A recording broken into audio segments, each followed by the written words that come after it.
Hello, hello, hello. Good morning, good afternoon, good evening, wherever you are.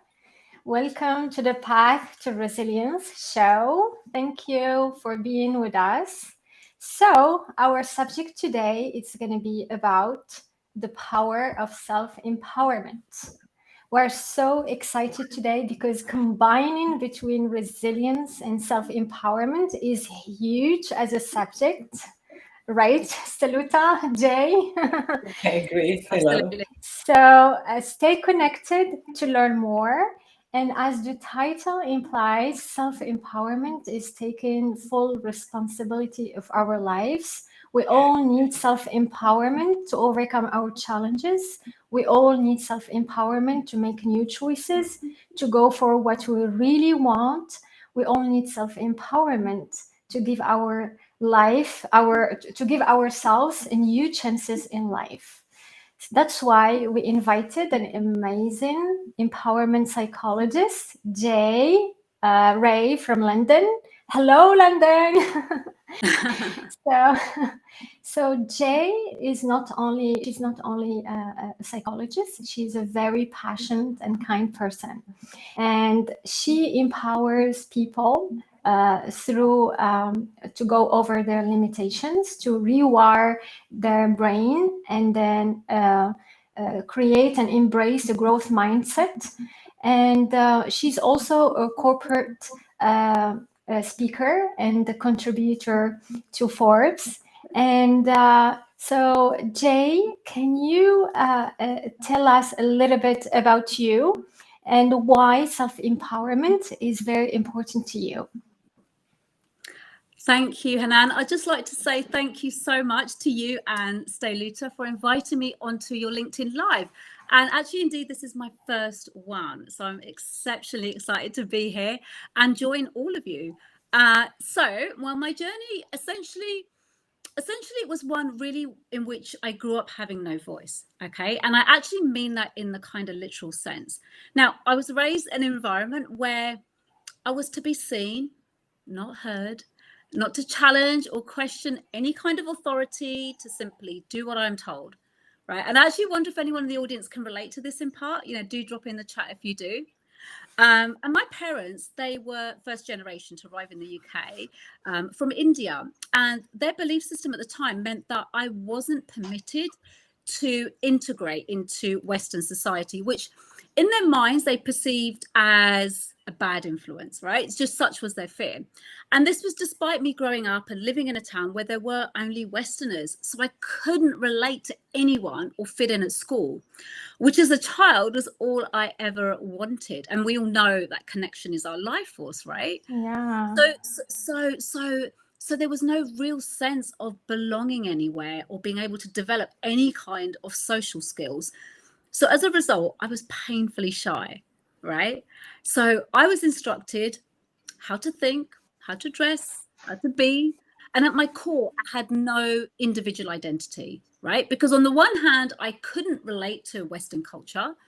And on the other hand, I despised my Indian culture with all the restraints that were imposed on me, right? Now, the consequences for me, Hanane and Saluta, was that I rarely spoke for, I suppose, the first 17 years of my life, right? And I had no concept or understanding of intuition, my heart's desire, my dreams, right? And so all of that, unsurprisingly to you and me, right, it played out a very significant role in my confidence and my self-belief and my self-worth. I had cripplingly low self-esteem to the point where I walked around with hunched shoulders because I was really trying to go about life like being invisible because I had no social skills, I had no friends, I had no guiding forces, and I had no voice, right? Wow. And I'd even say that my career choices later on were in many ways still trying to validate my existence, right? Because I constantly felt like a disappointment and I hadn't found a place that I fitted into. So I was really hooked into that sort of people pleasing narrative, sort of in the hopes of finding somewhere that I can be accepted and belong, right? So that's how I started my life. And it was a very painful existence, right? And it invariably impacted my life It impacted my choices as I fumbled my way growing up. And again, I'm sure this is something that maybe the audience can perhaps relate to in part, just in terms of not being equipped with the skills as a child to healthily transition through into adult life, right? And and eventually I found my way into sort of the personal development seminars and the self-help world, and I landed in a place where I felt a connection and a sense of understanding, and a sense of meaning was beginning to develop. So going back to your question, is why is self-empowerment important to me? Well, because of my own upbringing and where I've ended up, I fundamentally believe in human potential, right? And I know you both do too, and the audience too, right?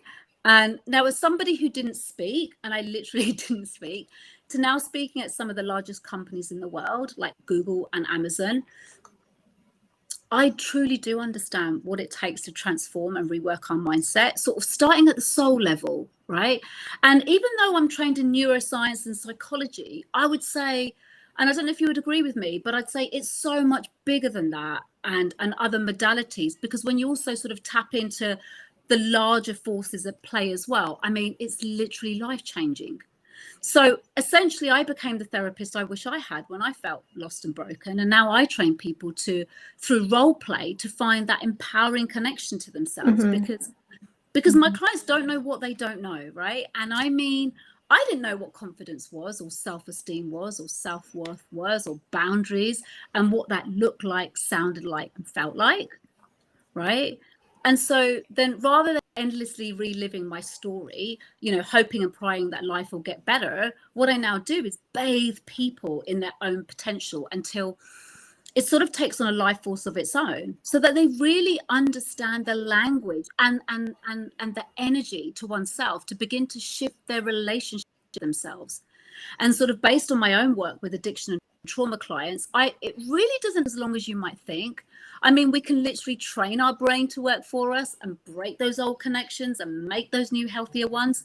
And I find helping people really understand and tap into that, well, I find it very, very empowering. Yeah.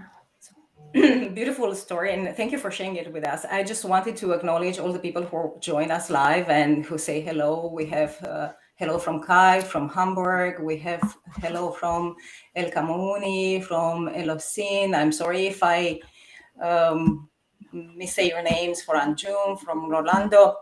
Thank you guys for joining us and for giving us your feedback. And I can totally relate with your story of having no power, though mine is different. So I was raised by a supportive mom who always gave me, you know, she told me that you can achieve whatever you want to achieve. I trust you and I have confidence in you. But on the other hand, when we were getting into fights, she was very strong, and I was not allowed to talk back and to, you know, to speak my point of view. Yes. Therefore, I grew up like that, you know. Every time there was something sensitive on the table, I was not able to bring it up, because that voice, the little voice in my head, you don't talk, right? So I totally relate, but in a totally different manner. Yeah. And because we are talking, our show is about resilience, right? Mostly teaching people and sharing stories about resilience. I wanted to ask you, how can self-empowerment build resilience? Well, you see, we can all feel a sense of self-empowerment, right? Just listen to a moving speech that makes you feel good, right? Or a motivational talk that inspires you. But the research shows correctly that people, in fact, won't be empowered until they're able to measurably change an area of their lives, right? So for me, self-empowerment includes cultivating skills that would ultimately allow me to influence certain outcomes and produce tangible results. So there's a clear distinction here between intellectualization, which is knowing the theory of self-improvement, and emotional embodiment, which sits over here, which is literally taking on that different way of being on a consistent and persistent basis, which is uncomfortable and it's challenging to begin with, because it's not what our brain is used to. Our brain is used to dictating the terms of the day. And so true empowerment comes when we convert our intention into an action. So not only do we understand this empowered energy that we're cultivating, but we then channel it into building key life skills like learning how to become more resilient to life's inevitable challenges. And actually, Hanane, I'm quite curious to know your thoughts, and Stella, to you too, because I know resilience is a topic that you're both really passionate about. Oh, yes, yes. Well, for me, resilience and self-empowerment, they go hand in hand. It's like the car and the engine. I mean, we need the engine to make the car function, and we need the structure, the whole structure of the car, with the engine. So the engine here is the resilience, is really finding our inner resources in order to overcome our thoughts, emotions, and our challenges, and how we can shift perspectives. And in order to do that, we need the skill of self-regulation, and how we can, whenever challenged, we can shift perspective and move on. Self-empowerment is more, for me, it's more like an internal, an external process where which focuses on what should be done. So how can we turn, as you said, how can we turn the intention into action? So that's why to be self-empowered, we need resilience. Resilience is, it happens at the personal level, and self-empowerment, it's not only individual, but it needs people, because in self-empowerment you need support, you need others also to support you in the journey. But of course, without resilience, we cannot. The more resilient we have, the more we will go for what we really want, the more we will take actions, the more we will be faster, and more we will connect with people. This is how I self-empowerment. We cannot empower others if we don't do this process internally and we don't work on ourselves. So this is for me, it's how it always worked. And I did this process for me before empowering others. I worked in social and political empowerment, and without working on myself, I wouldn't be there. That's why any change, anything should happen from inside. What about you, Saluta? That's so true. So before sharing my point of view, just wanted to say hello to James also. I know that he's been watching us over the past few episodes. Thank you for your support, James.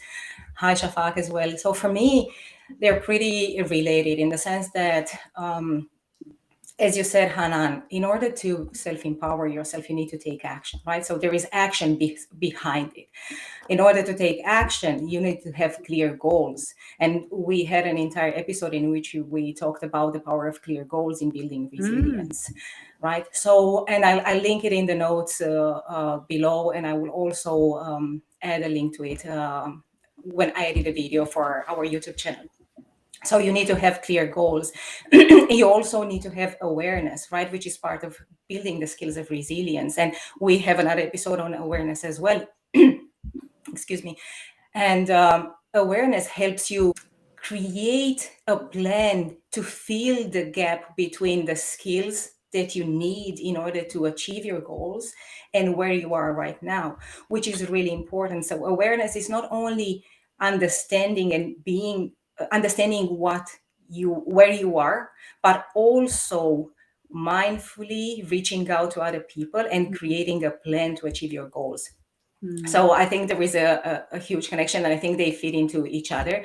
And there is also, as Hanane mentioned, the facet of reaching out for support, right?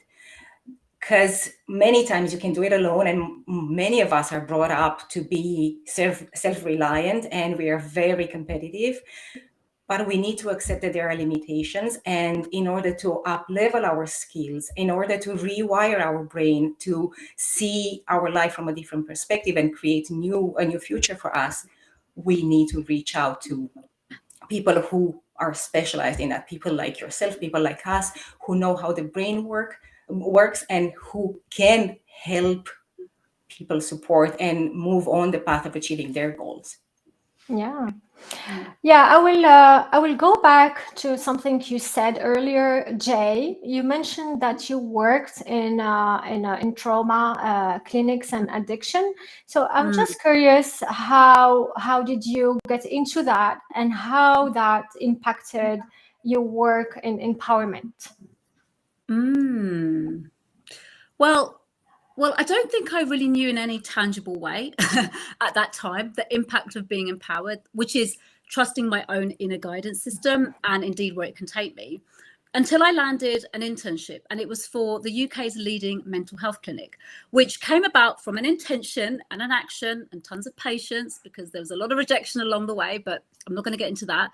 And the clinical director there was really fascinated with my studies and work in the self-empowerment field. And one day he asked me to create a workshop for the patients and the addiction clients. And though the utter fear of having an audience with addiction and trauma patients just scared the wits out of me, I was profoundly amazed with the positive engagement that I received at my workshops as the junior unpaid intern, right, which is what I was at the time. And then soon my workshop became the most eagerly anticipated in the clinic. And honestly, no one was more surprised than me, right, with the results that I was achieving. And what it did give me was this unfaltering confidence in the work that I now do in the corporate space. Because as far as I'm concerned, like transforming the mindset of those with addiction and trauma, well, that's as far from a starting point of being empowered as it gets. So that's my earlier training, and that's really informed my practices today, right? And the messages that I put out onto the world for anyone here that follows my content on LinkedIn, it's literally from experiencing time and time again the impossible become possible with my own eyes. And if this works in the addiction and trauma world, then as far as I'm concerned, none of us can say, well, we're just wired wrong or we're beyond help. And to me, that's a pretty liberating notion, particularly when we've been stuck in an unhealthy thinking loop for so long, almost just surviving every day on autopilot, or just accepting it as part of our identity that might just be even unconscious to us right now. So it's fair to say that I've definitely developed a lot of gusto since my earlier training, and it's based on very real results. Well, this is awesome because working with people who have traumatic backgrounds, it's what we all do, right? We all have traumatic experiences. And unfortunately, this is part of life and we cannot change it, right? And also, unfortunately, many people have the tendency to just allow the traumatic experience, allow the people in their past who harmed them to still get a hold of their life, to keep them in their grasp and to limit them. And I love the thing that you said about turning, seeing the impossible happen many Yes, times over and over again. And yes.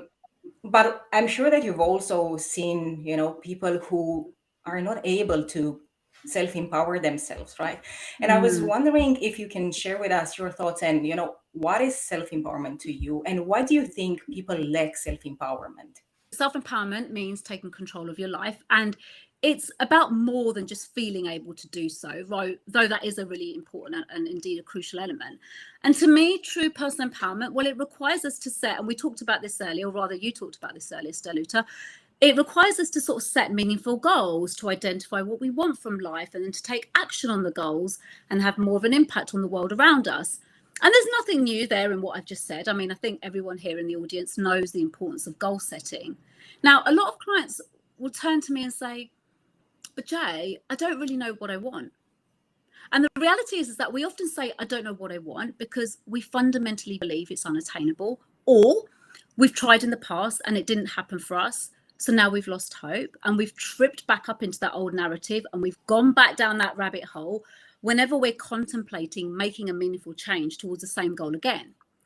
And actually, what could be a really helpful approach here to avoid tripping over our negative thoughts throughout the day, really, is to rather counterintuitively, I would say, allocate like around 10 minutes a day, every day at a specific time, to just dwell in those negative thoughts, right? And I call it negative thought time. Now, the reason for that strategy is because it will free up the rest of the time to stay on track and to focus on the things that need your attention, because you've made a mental note to yourself to review that particular thought at 8 p.m., which is your negative thought time, it's less likely to take hold of you in that moment and drag you down, right? So you can just file away all your negative thoughts until that particular time. Because until we learn to tap in and harness the power of our minds, we'll simply keep talking out of ourselves, out of what we really want, which of course is just our ego. It's trying to protect us and it's infinite wisdom because it's scared, right? And it doesn't want to get hurt again. And it wants to avoid that past disappointment. So it's tapping into your past experiences and it's waving that warning flag, right? Saying cease, So to put that into an analogy, and Hanane, I'm actually going to piggyback off your analogy earlier about the car, because I actually really like that when you were talking about it.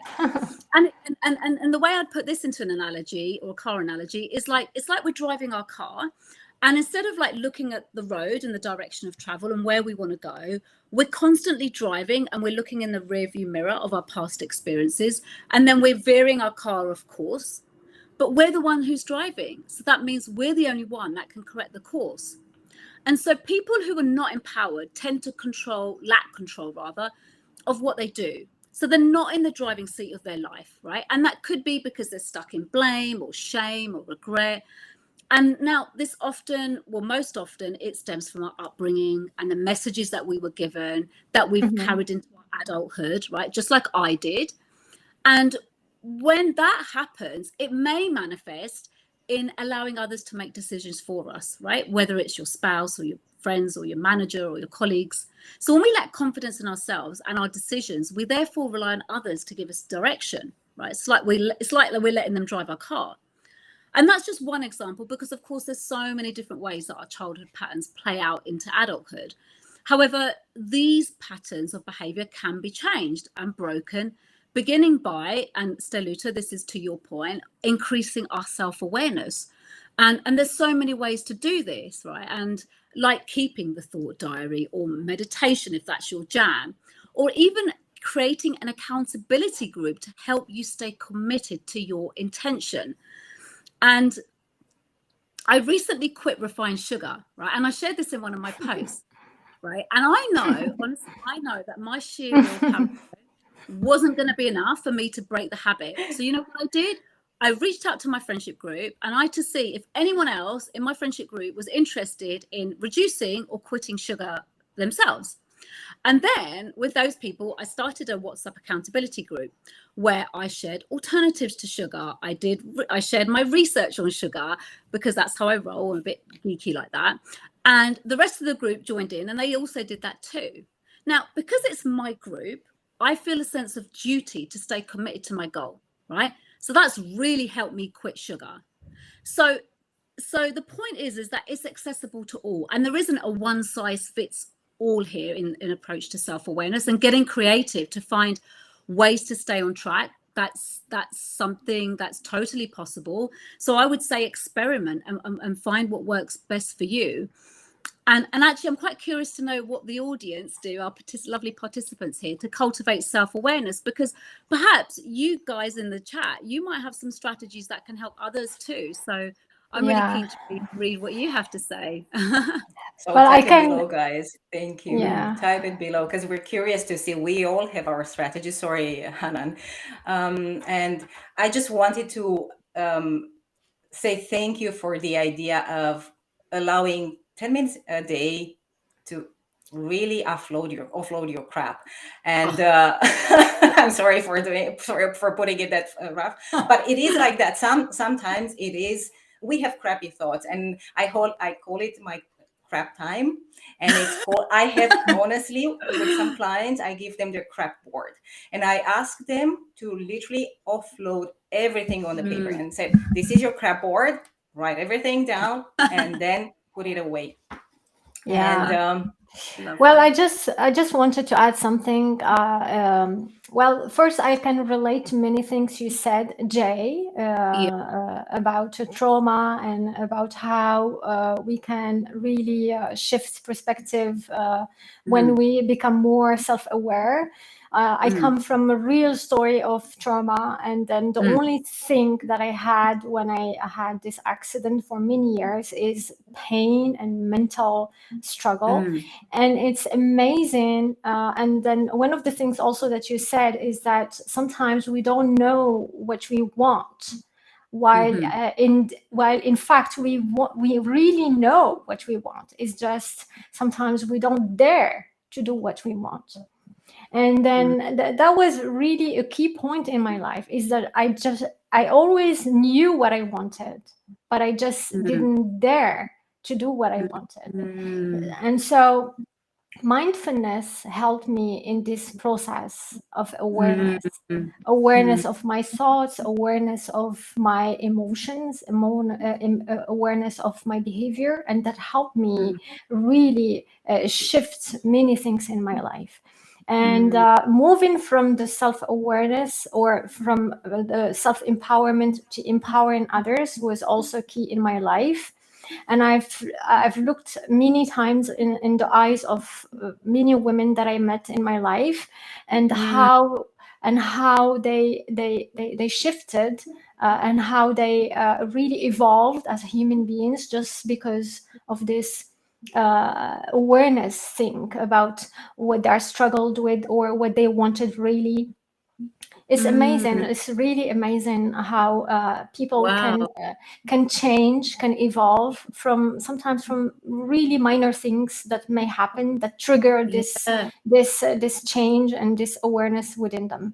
So we still have 3 minutes today, and I just want to have I just would like to ask you a last question, because we would like our audience to leave with something in their minds. So we would like to make a wrap up.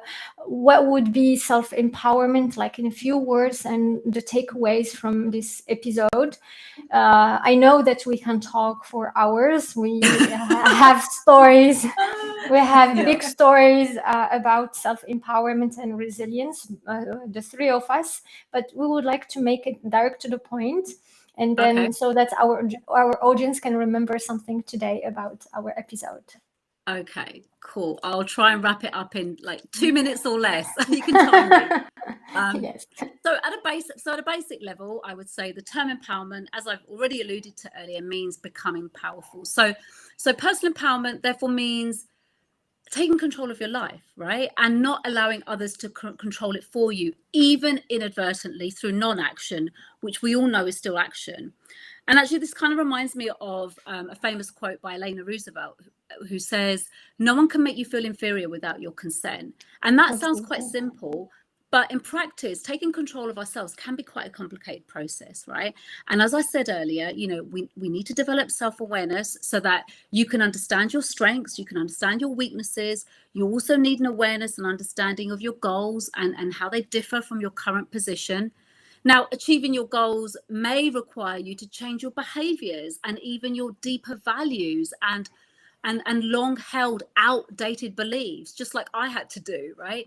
Many of which you may not even be aware of right now. And that's where things like journaling can help bring that into consciousness, or getting therapeutic support, or getting a mentor to guide you. So it requires a lot of introspection and dare I say, hard work. Right. And there are no shortcuts. I don't want to paint a pretty picture here. There are no amount of books you can read or seminars that you can attend that will automatically do this for you on a long-term, consistent basis.